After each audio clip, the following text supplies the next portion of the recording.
अस्सलामुअलैकुम नाजरीन। आज जो आप कहानी सुनने जा रहे हैं उसके चार किरदार हैं। मोटू, पतलू, लंबू और छोटू।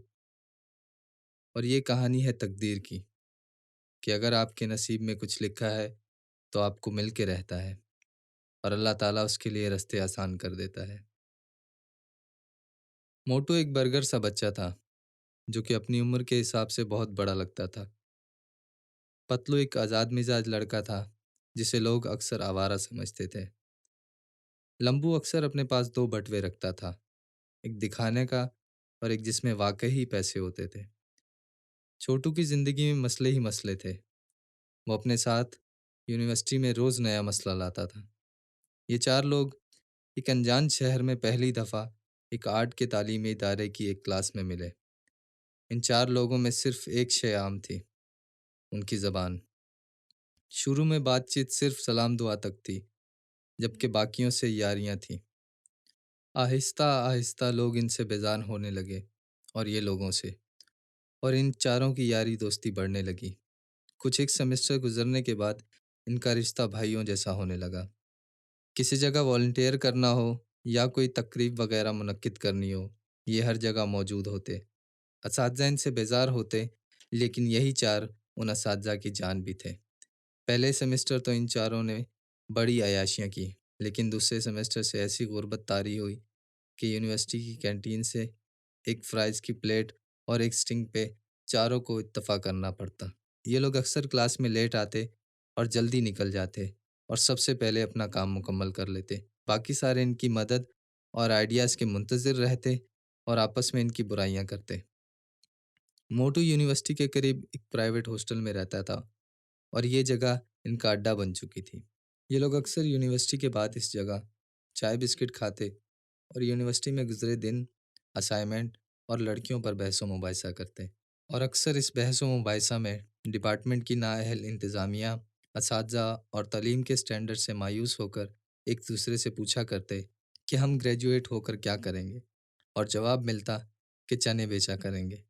चारों के दिल में एक ख्वाहिश सी होती कि किसी अच्छे तालीमी इदारे में तालीम हासिल करें, और कभी कभार इस बात का जिक्र भी करते। फिर ये सब अपने घरों की तरफ लौट जाते, या अगर ज़्यादा थके होते तो मोटू के कमरे को अपना बेडरूम समझ के ख्वाबों की दुनिया में निकल जाते। बेदार होने के बाद लूडो की एक लंबी वर्ल्ड चैंपियनशिप होती और एक दोबारा चाय का सेशन लगता, जिसके बाद अक्सर सारे अपने काम में मगन हो जाते। जिंदगी यूं ही गुजरती रही। इस दौरान मोटू की मुलाकात एक लड़की से हुई जिसने ये पेश गोई की कि 6 माह बाद तुम किसी शय को पाने की ख्वाहिश करोगे और उसे हासिल करने की बड़ी कोशिश करोगे, लेकिन तुम उसे हासिल ना कर पाओगे और तुम उम्मीद हार बैठोगे, और आखिरकार तुम्हें वो शय हासिल होगी और तुम बड़े खुश होगे। और मोटू ने ये पेश गोई अपने दिलो दिमाग में कहीं संभाल ली। कुछ अरसा गुजरने के बाद डिपार्टमेंट में एक नौजवान उस्ताद पढ़ाने के लिए आया और इन चारों का एक कोर्स उस उस्ताद के पास था। कोर्स शुरू हुआ और इनकी जान पहचान उस उस्ताद से बढ़ने लगी, तो मालूम हुआ कि यह उस्ताद बाकी असातिज़ा से काफ़ी मुख्तलिफ था, जो कि इन चारों को भा गया था। ये लोग अक्सर फारिग वक्त में उस उस्ताद के पास जाकर बैठ जाया करते, कभी आइडियाज़ को, कभी आर्ट्स को, कभी डिज़ाइन को, और कभी डिपार्टमेंट की सूरत हाल पर गुफ्तगू करते। ऐसा ही एक दिन था कि छोटू ने अपनी किसी अच्छे तालीमी इदारे में पढ़ने की ख्वाहिश जाहिर कर दी, जिसको सराहते हुए उस्ताद ने बताया कि लाहौर में ऐसे कुछ इदारे हैं जिनमें से एक नेशनल कॉलेज ऑफ आर्ट्स है, और उन्हें मज़ीद वहाँ की तालीम और माहौल के बारे में बताया। इस मालूमात के बाद उन सब के दिल में एक हलचल सी मच गई, लेकिन साल ज़ाया हो जाएगा और फीस कैसे अदा करेंगे सोचकर सब चुप हो जाते। लेकिन अल्लाह की तरफ से भेजे हुए ये फरिश्ते ने जो चिंगारी लगाई थी वो आसानी से बुझने वाली ना थी, और बातों ही बातों में ये मौजू ज़रूर छिड़ जाता कि लाहौर पढ़ने चलते हैं, लेकिन सब अपनी मजबूरियों को लेकर खामोश हो जाते। उनके शहर में एक और आर्ट का तालीमी इदारा था जो कि उनके इदारे से काफ़ी बेहतर था। एक दिन उस उस्ताद के साथ वहाँ चक्कर लगा और मोटू ने वहाँ दाखिला लेने की ख्वाहिश जाहिर की, जिस पर उस्ताद ने कहा कि अगर जाना ही है तो लाहौर जाओ, यहाँ तो टाइम ज़ाया करोगे। शायद वो भी उन्हें लाहौर ही भेजना चाहते थे। कुछ वक्त के बाद नए दाखिलों का सेशन शुरू हुआ। एक दिन छोटू और मोटू मोटू के कमरे में बैठे हुए थे। जहां एक बार फिर ये बात छिड़ी तो छोटू ने बताया कि वो बीकन हाउस नेशनल यूनिवर्सिटी में दाखिला करवा रहा है, जिस पर मोटू को भी जलन हुई और उसने भी उसके साथ दाखिले की दरख्वास्त जमा कराने का इरादा किया।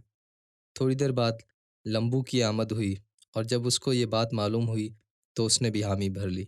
फिर तीनों ने मिलकर पतलू को कॉल लगाई और ये बात बताई, जिस पर पतलू ने झिझकते हुए कहा कि घर वाले नहीं मानेंगे। जिस पर तीनों ने उसे मनाने की कोशिश की कि हमारे बगैर यहाँ अकेला क्या करेगा, लेकिन उसने बात ना मानी। आखिरकार उन्होंने फैसला किया कि उसका फॉर्म भी वो खुद भरवाएंगे। जब बीकन हाउस नेशनल यूनिवर्सिटी की वेबसाइट खोली तो पता चला कि कल फॉर्म भरवाने की आखिरी तारीख है। उन्होंने जल्दी जल्दी अपने फॉर्म भरे और कागजात को तरतीब दी और पतलू को भी कॉल की कि वो भी अपनी असनाद भेजे। दाखिले की इम्तिहान की फ़ीस 3500 थी और महीने का आखिरी हफ्ता था, मतलब उन सब की जेबें खाली थीं। किसी ने अपनी जमा पूंजी टटोली तो किसी ने अपने दोस्तों से उधार लिया। मोटरसाइकिल पर लंबा चक्कर लगाने के बाद आखिरकार पैसे जमा हो गए। अगले दिन वो यूनिवर्सिटी से जल्दी फारिग होकर बैंक गए और पे ऑर्डर बनवाने लगे तो बैंक वालों ने मना कर दिया, क्योंकि उनके पास अकाउंट ना था। घर वालों को बताए बगैर अप्लाई कर रहे थे तो उनको भी नहीं बता सकते थे। आखिरकार बैंक्स के चक्कर लगाने के बाद यूनिवर्सिटी में मौजूद नेशनल बैंक गए, उनकी काफ़ी मिन्नतें की और वहाँ पे ऑर्डर बन गया और उन्होंने कागजात और पे ऑर्डर यूनिवर्सिटी को पोस्ट कर दिए। थके हारे अड्डे पर पहुंचे और कुछ वक्त आराम फरमाने के बाद ख्याल आया कि इम्तिहान की तारीख कंफर्म कर लें, तो मालूम हुआ कि 2 दिन बाद दाखिला इम्तिहान है और कल निकलना लाजमी है। और यूं ही एक और सेशन शुरू हुआ पैसे इकट्ठे करने का। जब पैसे जोड़कर वापस अड्डे पर पहुंचे तो एक दोस्त से दरख्वास्त की कि लाहौर की टिकट्स करा दे। आखिरकार टिकट्स हो गई और उन्होंने ज़रूरी सामान बांध लिया। किसी ने कपड़े धोए तो किसी ने घर से धुलवाए।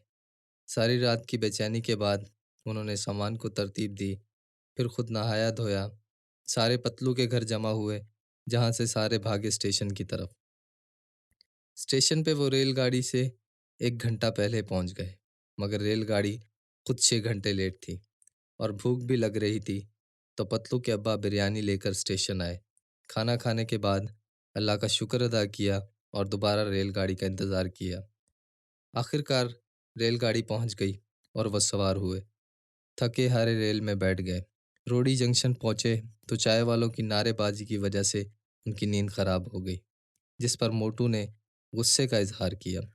उनको याद आया कि उस्ताद को तो बताया ही नहीं, जिस पर उस्ताद ने गुस्से का इजहार किया और उन्हें अपने एक दोस्त के बारे में बताया जो खुद भी बीकन हाउस नेशनल यूनिवर्सिटी में तालिब इल्म था।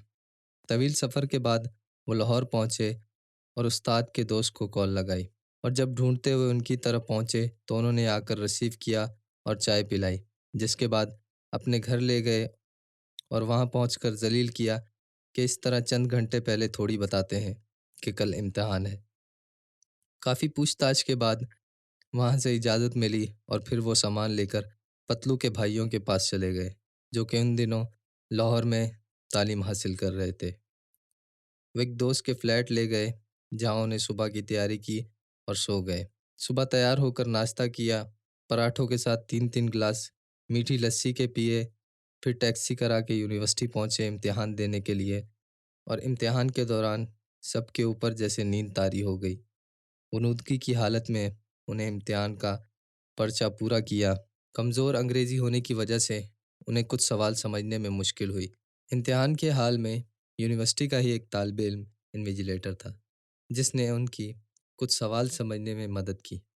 वापसी निकल रहे थे तो उन्हें वही तालिब इल्म मिला और उसने अपनी गाड़ी में लिफ्ट देने का इजहार किया, जिसे सुनकर अपनी जेबों की सूरत हाल से वाकिफ़ उन्होंने फ़ौरन हामी भर ली।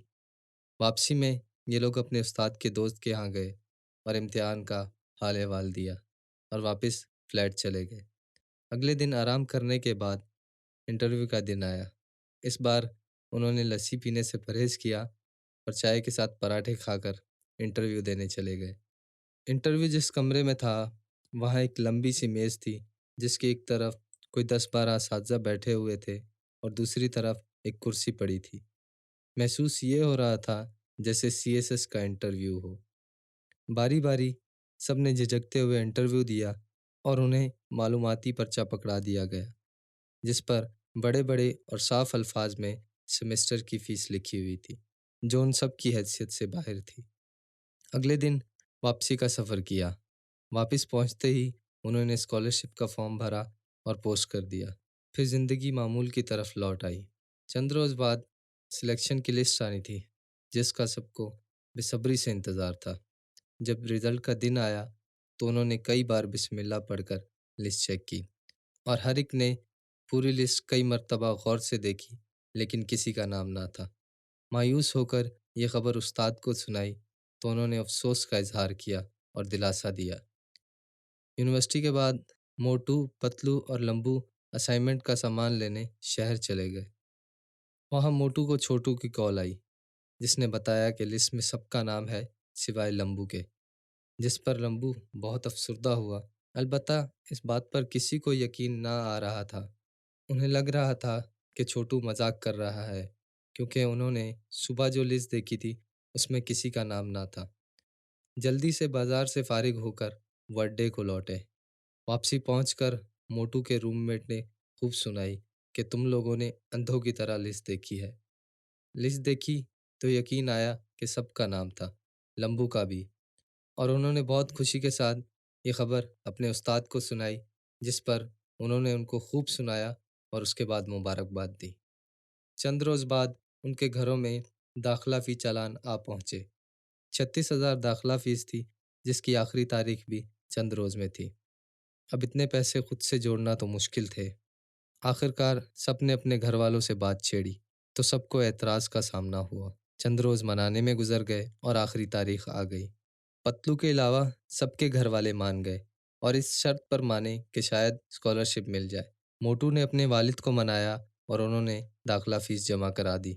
छोटू अपने चाचा के साथ काम करता था, जिसने उनसे पैसों की दरख्वास्त की, लेकिन पैसे मिलने में ताख़ीर हो रही थी। और लंबू ने अपने भाई को मनाया, जिन्होंने पैसे ऑनलाइन भिजवा दिए, लेकिन कुछ तकनीकी मसले की वजह से पैसे मौसूल ना हुए और बैंक बंद होने का टाइम हो रहा था। इतने में छोटू के पैसे मिल गए, मगर लंबू के अभी पेंडिंग थे।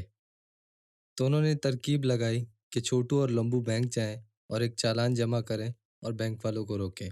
और मोटू और पतलू पैसों की तलाश में निकले। सब ने इधर उधर कॉल्स लगाई। आखिरकार पतलू के बहनोई ने आसरा दिया, और जब मोटू और पतलू पैसे लेने जा रहे थे तो मोटरसाइकिल मिसिंग करने लगी।